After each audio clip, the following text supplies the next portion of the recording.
మద్యంతో ప్రజల ప్రాణాలు పోతున్నాయి. కూటమి ప్రభుత్వం కూటమి ప్రభుత్వం కూటమి ప్రభుత్వం కూటమి ప్రభుత్వం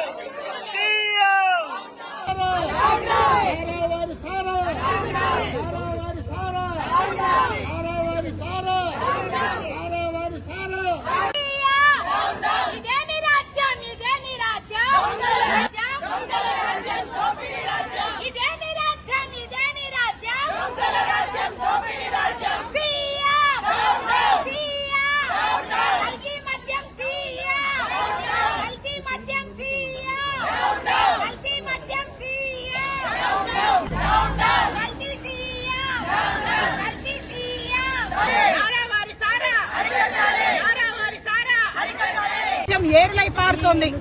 ఇది ఇలా ఉండగా కొత్తగా తొవ్వితే బయటపడినట్టుగా ఈ గని కూడా దొరికింది. ఏంటంటే కల్తీ మద్యం విపరీతంగా రాష్ట్రమంతా దొరుకుతోంది. కల్తీ మద్యాన్ని కూడా ఈ కూటమి ప్రభుత్వమే తయారు చేసే ఫ్యాక్టరీలు నిర్మిస్తోంది.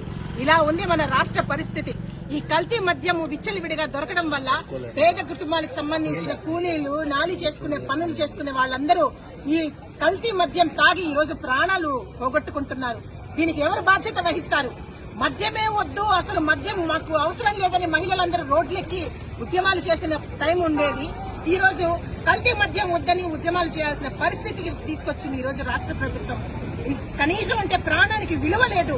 ఈ మద్యమే వద్దని మేము పోరాడుతూ ఉంటే అందులోనూ చీప్ లిక్కర్ అని తీసుకొచ్చి మద్యాన్ని తీసుకొచ్చి ఈ రోజు మహిళల తాలిబొట్లతో సైతం పెంచుతున్నారు.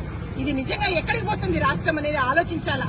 దీనిపైన ఈ మధ్యలోనే కూటమికి సంబంధించిన తెలుగుదేశం నాయకులు కానివ్వండి, జనసేన నాయకులు కానివ్వండి, ఇలా ఈ కల్తీ మద్యాన్ని తయారు చేస్తున్న చాలా చోట్లని పట్టించారు. అలాగే మిగతా అందరినీ కూడా ఎక్కడ తయారు చేస్తున్నారో వాళ్ళందరిపైన కఠిన చర్యలు తీసుకోవాలా.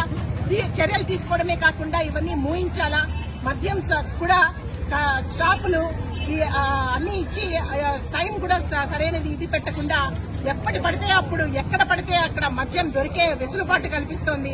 దీనివల్ల తాగుబోతులు ఎక్కడ పడితే అక్కడ అమ్మాయిల పైన, ఆడవాళ్ల పైన అత్యాచారాలు చేయడము, అలాగే దొంగతనాలకి ఈ మధ్యనే తిరుపతిలో కూడా కత్తులు పట్టుకుని మరీ తాగుబోతులు తిరుగుతున్నారు.